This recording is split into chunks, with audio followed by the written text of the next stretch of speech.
Yes. GECV is back. It's Ladi Kutz. How you doing? Pleased to meet you. Hi, what's going on? I'm very well, thank you. You? Yeah, you well? Oh, we lost camera a minute there.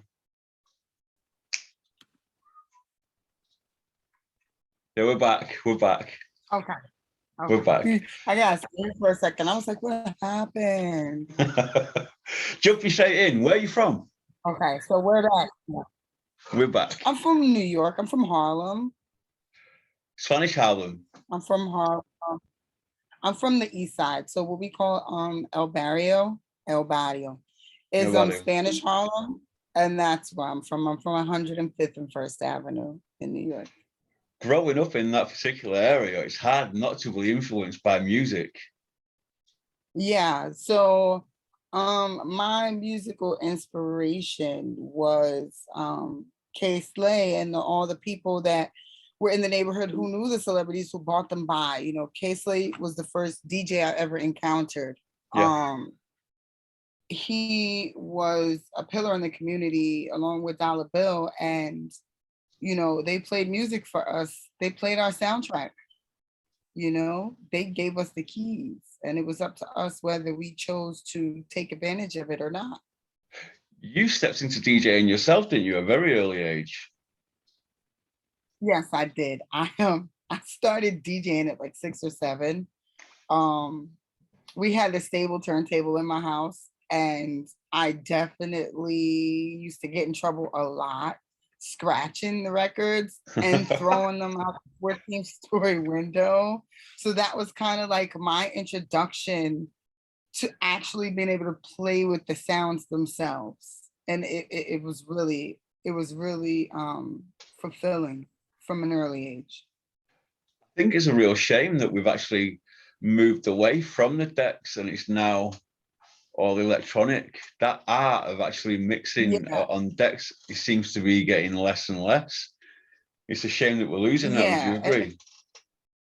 I definitely do. I feel like some people now are investing in Tech 12s. For those who don't know, those are Technic 1200s. Those are disk drive turntables that you actually can scratch on, and they have movable parts. I'm sorry. I do feel like some people now are looking into the history of it with everything that's been going on, but I definitely feel like it is the EDM DJ's time right now. Like, it's electronic music time.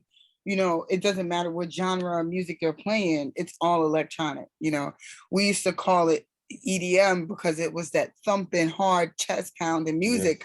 But now everything is electronic. So is everything EDM? Good call. You understand? So it's a thin line. So when you was actually DJing, you've opened for people like Jadakiss and Lil Wayne, haven't you? Yes, I did. Jadakiss, Lil Wayne, Nicki Minaj, Fabulous a few times, Cassidy, G-Dep, Craig Mack, Busta Rhymes. Wow.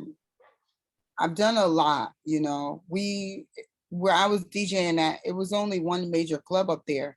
And if that club wasn't there, the same company or companies that would throw the events at that one club would rent out the Mason Hall, you know, a jazz spot, and we would just bring it to a different location. So the cast and crew never really changed. It was the performer that really changed, you know, and the crowd, because it was a college town.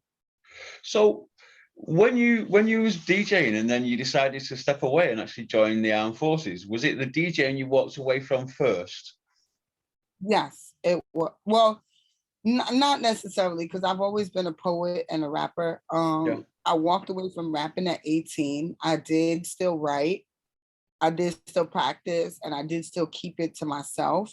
But I walked away from DJing, which was my full-time profession, at 26. You know, my grandfather was a vet, and he didn't see the vision that I saw. So he told me, you know, when he was in the hospital, to go do something with myself. He pulled out an old application for MTA, and it was all torn from the 80s and stuff. And then he just looked at it and threw it to the side and was like, no, go to the Army.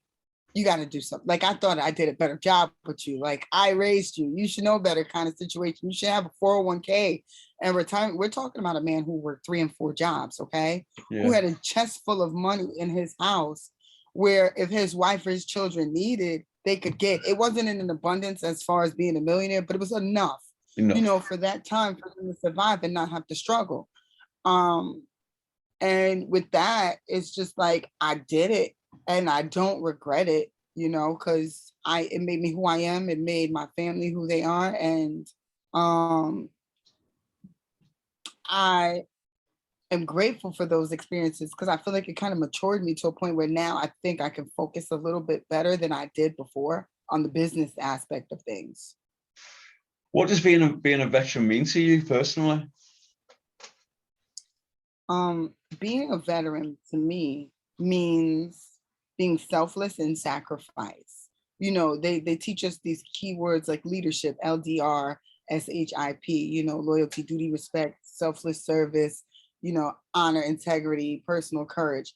I feel like it embodies all of that. I feel like, there are things that people are going through in this country that there is a big benefit for the military for them to have stability to be able to do the freedom that they will and to kind of use the system against the system, if that makes sense, in the same Yeah. aspect and get paid for it. You understand?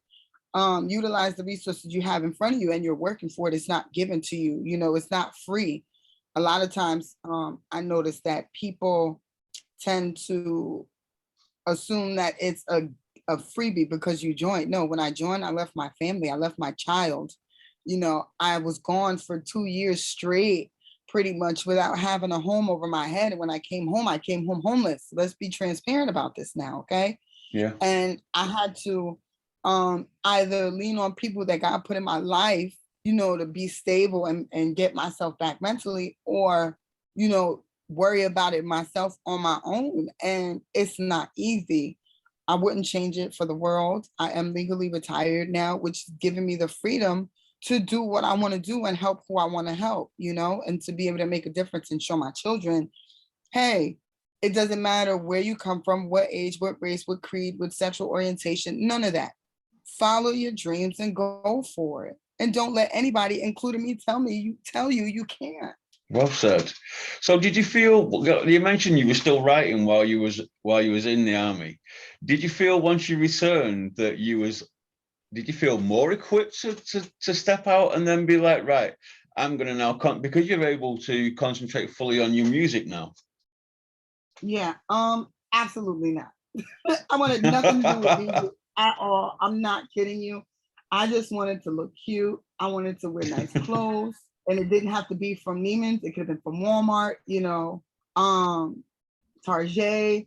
I wanted to eat good food. I wanted to enjoy life a little bit because, when you're going over in Iraq on the first day and you see 130 almost gets blown to smithereens, Yeah. you see a rocket fly by your window, it kind of messes with you, and then to see bodies and children and adults passing in front of your face and have to clean them up and get their paperwork ready to go home, it kind of put things in perspective of that life is really short. When we're away on deployments, this is our deployment. What we're going through now, COVID, as the world is turning, is what it feels like to be active duty and deployed in a war zone, not necessarily being hit with rockets, but, on a medical sense. And I feel like a lot of people can really grow from it, just in general, to kind of be understanding and know that there's no malice behind some people that are going into the service, and it's not just always about needing a check. Some people actually want to make a difference. I was on the verge of taking off and I gave up my whole career to go. So it's just like I take it with a grain of salt. I've always written, even when I didn't think I was going to put anything out, because it was a sense of therapy for me. And I'm just grateful now that I have a voice, even if it's a small, minute voice. I have a voice in a room where if I say something, it matters to a certain extent. returning to music, then you've actually come and done quite well as is anyway. I mean, the Hip Hop Radio Award Artist of the Year for Yes, your track Easy yes, Target. yes. And it That hasn't even come out yet. that must have been something really special to be recognized by your peers as well. Yes, it is. And the thing is, that's all off of radio spins. That has nothing to do with streaming or anything like that. And that's just pre-projections. So if we're going off of projections and numbers, when the album drops and the world hears Easy Target and they hear Jingling and they hear Chanel Bag and the remix and they hear the intro and they actually divulge into the body of work that I've created with these really dope people, they'll see that it's so transparent and it's a voice for the women who feel voiceless. That leads into the fact like your track House Wrench.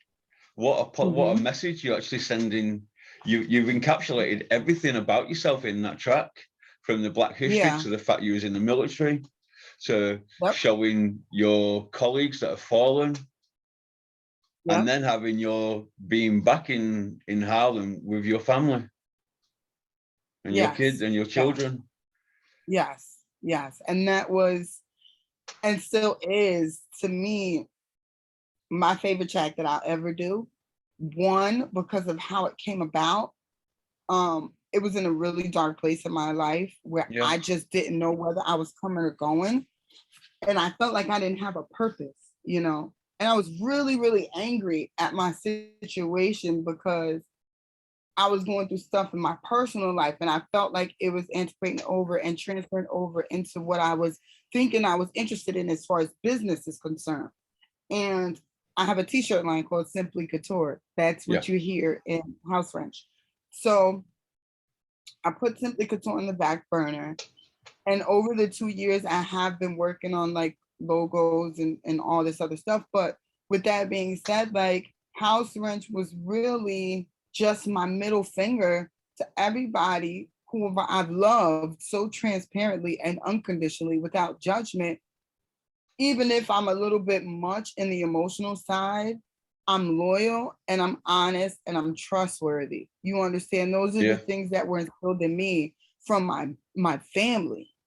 I'm not even talking about the military. I'm talking about my family has poured into me, even if sometimes they didn't follow the rules. My grandparents and my mom and my aunt, you know, and my nana and people around me have poured into me these things, and my church poured into me, you know, my grandma and my own personal church, and people that I've come across in life, I tend to just peel off a layer of their orange and hold on to it in my pocket for some potpourri if I need it, if that makes sense. Yeah, it you does. know. Good line. So it's kind of like building myself up and letting myself know that, hey, you come from these really rare, less than 1% circumstances. And no matter what anybody said, you have persevered and you have done things that people will say that are impossible. I'm talking about like dollar and a dream stuff, wanting to go to a concert, manifesting me going to that concert, showing up outside the concert with no money, getting hired on a spot as a freelance PR person, then hopping in the bus to braid last minute on a whim because their braider couldn't braid and their stylist had quit. Okay. And then me being told to go home and take a shower and change and come back with no money to go 2-3 towns over to get back just in time for the artist to hit the stage and making a lifelong friendship with this person. Wow. You understand? Wow. That's determination. So I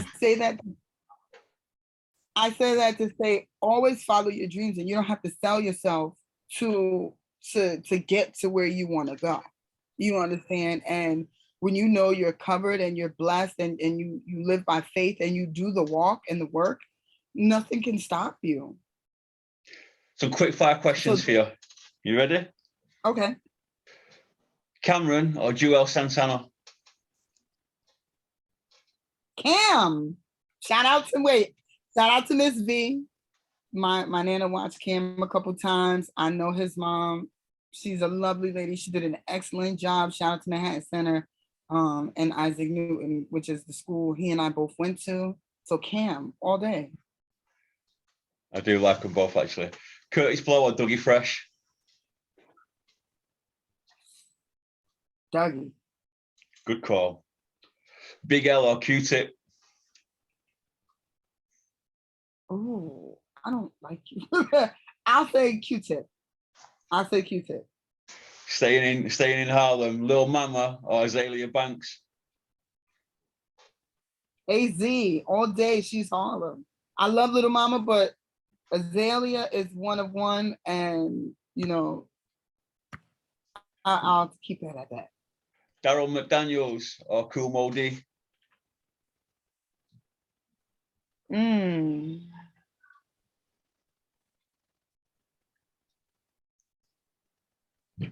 I gotta say Cool Modi. He's got more history, hasn't he? I think. Yeah, no. You know what it is? Kumo D had some of the flyest outfits on top of the verses. Yes, he did. That it was impossible to miss him and to not appreciate what he brought to the culture. Diddy or Mace? You said Diddy or Mace? Yeah. Mace and Beckham. What? Diddy on all his stuff, Mace writes all his stuff. So by default, it goes to Mace. Exactly. Outside of Harlem, for which borough would you say musically has more influence and why? The Bronx, because that's where it started from. Cool. Your top 3 artists right now? Top 3 artists, me, Yeezy, Hove. And that's it. Rainstorm or Crystal Canes? Rainstorm. Good call. Looking at your social media, you seem like you appear very spontaneous and super confident. Is that something that's always been with you? No. No, not at all. Really? Listen to me. My mouth has always been reckless, okay? My mouth has always gotten me into a lot of trouble. I have always spoke my mind. Confident, not always. I found my confidence in going through things. And each time I go through something, it makes me a little bit more confident when I come out on the other side. Because it's like, listen, you can feel sad all you want right now, but if you make it to the other side, nobody can tell you anything. At the end of the day, you know, your first incident was at 10 years old. You had a gun put to your head, you know, on your 10th birthday in the back of your building, and God saved you. So you have a purpose, and don't let nobody, you know, tell you, oh, who do you think you are? I'm a child of God first and foremost. He's covered me. Good call. In terms of your acting, what would be your ideal role? My ideal role would be to, this is a good one. So if they remade Set It Off Part 2, I would love the opportunity to play Queen Latifah's daughter. Oh, cool. What a great answer.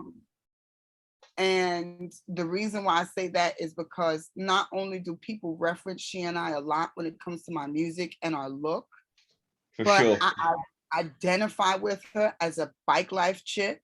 I identify with her as a tomboy. I identify with her somewhat in my lifetime, her sexuality and how she keeps it to herself. And she doesn't let that be the attention getter for her and her career. I love how she has made it a staple, and I actually have a track that I'm waiting to figure out how I want to do it called UNITY, and it uses a sample of her song, you know, and I feel like for me, my first female rap artist that I saw was her and Light, you know, and I just remember the video where she was, I don't know if it was in the city or in Jersey, but it was near water, and she had her hat on, her Kunta Kinte hat, Kente cloth hat. I'm sorry, I said Kunta Kinte hat. Her Kente cloth hat and her vest and her black shirt. And it just spoke volumes, because at that time, all we saw was Uncle Luke and the Naked Asses. And it gave me, a girl who was in the church, a vision for who I could want to be like and see myself as in the entertainment world. Do you have a preference then? If you could choose one over the other, would it be music or acting? It's hard to choose. It's really hard to choose. I did reality TV for a little bit. Um, for 3 seasons, I was in the background. You'll see me on Black Ink, and I'm in the season 5 trailer. Shout out to them; those are still my boys. I don't see them as often because I left and came back to New York, and then things had changed with the shops and then COVID, Yeah, and being a mom. But I still tap in with them from time to time. I feel like the Life Over Death movie gave me an experience of I was still stuck in my uncomfortable zone as far as not just being on camera, but reciting lines. I feel like that kind of um, relaxed my bones a little bit, if I must say it like that, because I've been yeah. behind the scenes. I've done Fashion Week, I've done styling on 106 and Park behind the scenes, the clothes runner calling the companies and stuff like that. I've done the hosting, and all of it really comes natural to me. Acting was a little bit harder because for me to remember the lines, my anxiety would sometimes get the best of me. But once that first day of filming and I let that happen, I tried to not let it get the best of me, and I held it together pretty well for me not to have that, first date nerve jitters experience from then on out, and I do love acting. I do. I really do. But I don't know if I could replace it with music. I think they're at the same level only because I appreciate and I love not only the business side of the music, Yeah. but the actual creative side of it. It's an outlet for me, so I can't replace one without the other. The acting lets me be someone else for a time period, and then the music itself allows me to express myself. So one is pretending to be someone else, and one is actually releasing all my stuff. Would it be fair to say that the music industry has changed somewhat as regard to there's now more of a like support community with with artists with another artist with another artist with a producer, that you're actually there for each other rather than it being as cutthroat as it used to be? I can't say that. I don't know.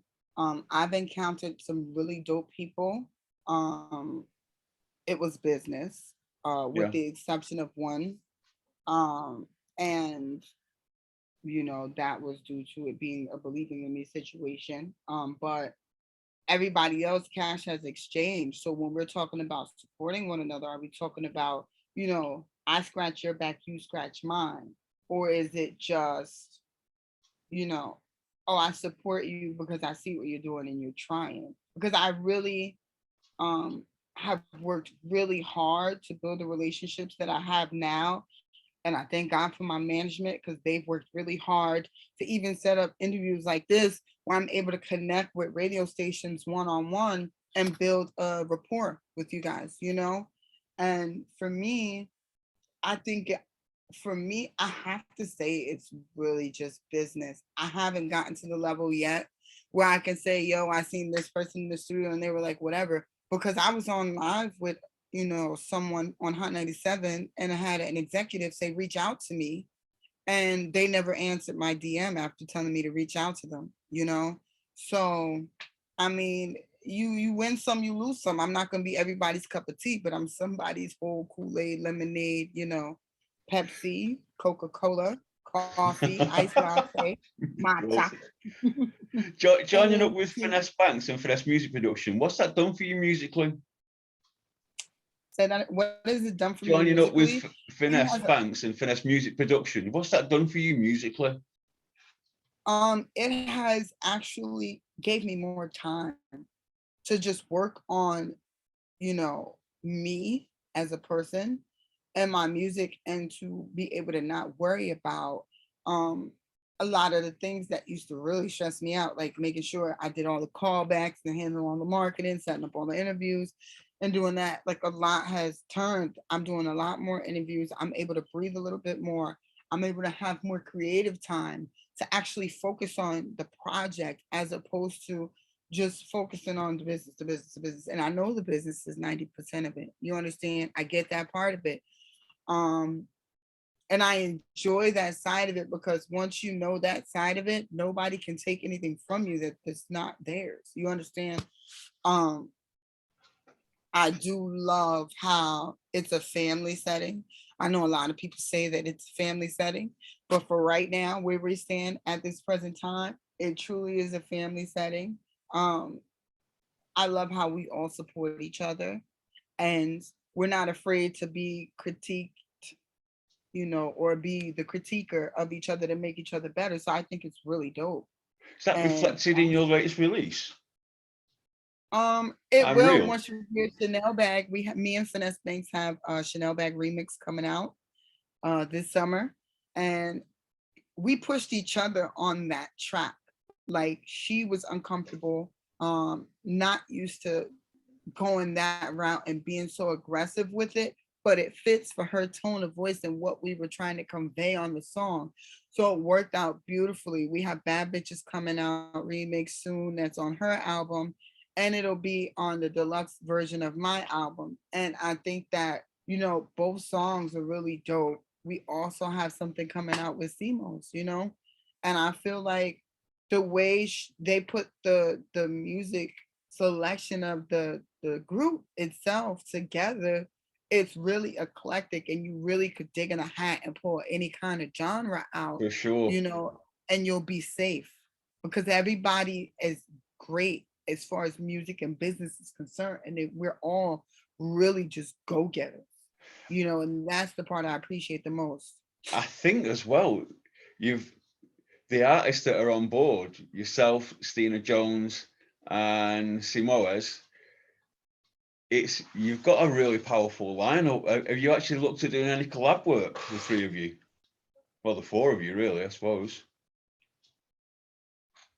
Say that again. I'm sorry. Is there any collaboration work coming through? There's a lot of collabs coming through. There's a lot. There's a lot. You guys are going to be very surprised. Very, very surprised. And I hope you like what we put together. I really do. Because we work really hard behind the scenes to make sure that everything is right, down to the ad-libs and the sounds and, the BPMs of the track, the sounds of the actual track, we work really, really well together, Does that tie in then? Are you letting us know that you have got an album on your way out? Yes, I do. Yes, I do. I do. Very, very soon, I'm going to announce it. I've dropped little nuggets here and there. I'm at the last stage of mixing and mastering. And if all is well, if all is well, it'll hit by mid-June, if not by the 19th of May. I want it to be perfect. I don't want to put out a bad sounding project. So I need everything to be EQ'd perfectly, volumes up and down. And it's a tedious process, but once it's done, I'm really excited for you guys to hear it. That first album is incredibly important, isn't it? Yeah, it is. It's always the one that everybody grabs onto and remembers for the rest of time. Yeah, and it's my diary in retrospect. It's really my catch and release, It's me catching the beats and blessing them and being blessed with beats and blessing them and composing a body of work that I can be proud of, my children can be proud of, my family can stand behind, people I've grown up with and know my story can stand behind and vouch and say, I was there for that moment. She don't lie. You understand? Yeah. There are females out there that are going through things that I speak about on this project that aren't talked about, that's going to get females empowered. You're not only going to see the lows, you're going to see the highs. You're going to feel good about yourself. You're going to love on yourself a little bit more. And you don't have to be like, fuck this guy or excuse my language. I'm sorry. You don't have to be like, forget him. I'm better than him. No, you can say, do you, baby? Because I'm going to do me. You understand? So that's really what it's all about at the end of the day. Coming into the summertime, have you got any shows lined up? I do, but I cannot talk about them just yet. Not even a tiny little bit. I may be appearing at Summer Jam. I'm waiting on a confirmation for the KaySlay tribute. Oh, that'd be I'm amazing. waiting. It really would. It really, really would. And seeing as how, House Wrench, it's funny because when I send him my songs, I was like, I'm not gonna bother him because he was family to me. So it was like, I don't call him for any favors ever. For me to call him and be like, hey, I want you to listen to this. He says, okay. And then it's like, well, he didn't listen to it. It's been 3 months. And I call him and I've already done all my work. 5, 6 songs in now. And I'm really pushing myself and I'm feeling like giving up, because you get to those moments in this industry where you just done. And it's like, I didn't see the purpose in continuing. And I spoke to him and I'm like, yo, I'm about to say F this because I'm done. Like, I sent people the music, nobody's responding. And I really wasn't even speaking of him. I was speaking of everybody else, At that time, I only had 2 people that were really genuinely interested in what I had to say and actually gave me the time of day to listen and gave me positive feedback and put my music into their rotation. So it was like, I'll listen to it. Send me it again. Send me whatever you have. So I sent them like 6 or 7 songs. And I get a text message on my phone and it said House Wrench. And I'm asking my fiance at the time, I'm like, what does that mean? Like, he was like, he's probably gonna pay it. And I'm like, well, I don't know what that is. I need answers. So I call him, no answer. Call him, no answer. I'm like, this nigga's pissing me off. I'm like, why are you not picking up? Are you ignoring me? Like, and he's like, I'm working. I'll hit you back. He doesn't hit me back. And I'm like, all right, F this. I call him. I'm in Sonic's driveway. I'm like, listen, I sent you the music. I quit. If you like it, keep it. Do whatever you want with it. You can sell it. Just let me know when you're ready to do the paperwork. And it just so happened that week was the week my ex was like, listen to the radio. Let's see. Because he just said it Thursday. Give him a chance. And I listened and he played it. And then the following week he played it. And then the following week he played it. And then people still were coming up to me that know me and were like, yo, I heard your song, The Hot 97. It wasn't just played 3 times. Like, it gets tossed in there weirdly, like at the weird time. And I'm like, that's pretty dope. It really is. Dope. Like, dope. Like that was, you don't expect it. You don't expect it. But I'm grateful, because how many people can say that people can call up to Hot 97 and hear their music, Not many. You're in good company. That's the number. That's in the top 5 stations in the country. Yeah, you're in very good company. You got people like 50 Cent, who was basically played on there for the first time as well, haven't you? Really, people like that. Yeah, I'm just grateful. I'm grateful that was, that wasn't my last moment with him, but that was for me one of the biggest moments because it felt like my uncle was giving me a pat on the back saying, good job, So for me, it was deeper than just him playing the song on my radio. It was his message when he played my song, I knew it since she was a kid. What up, pumpkin? Like, hey, pumpkin. Like, I love you. You did good. Like, here's your music. Like, that's what it was for me. And it made me grateful that I had him in my life, for moments beyond that. He really meant a lot to me. I loved him unconditionally. Nobody could say anything wrong about him, even to this day. Like, with him passing, I went to the second funeral, and I can say that the people that were there were supposed to be there. And I'm grateful that they knew he loved him and vice versa. I'm just grateful. I think that's a really poignant place to actually leave it. Is anyone you want to give shout outs to before we go? We're running out of time. I'm gonna give anybody a shout out. My children, Javion, Emma, and Serena. I'm gonna give a shout out to FMP. Y'all know I love y'all. Pops, Mom, Finesse, little baby bro. I want to give a shout out to my producers, D Moet, Cujo, Lavish Kurt, Ty Stick. I want to give a shout out to uh, the people who have engineered purposely and abundantly have loved up on my stuff.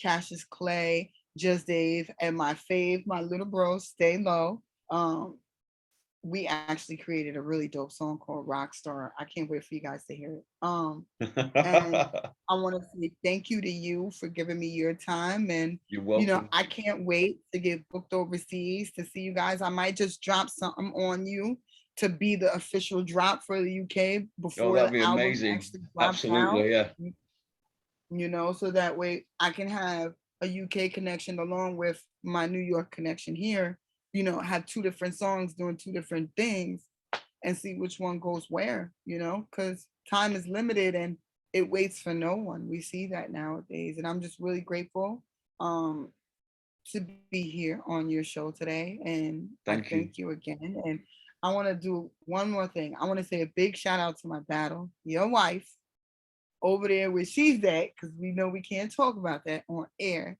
But I want to say, hold your head up, sis. And if you need anything, let him know to hit me up. Thank you. Thank you. No Peace. problem. Thank you very much. Take care. Thank you. And thank you for having me. You too. Bye-bye.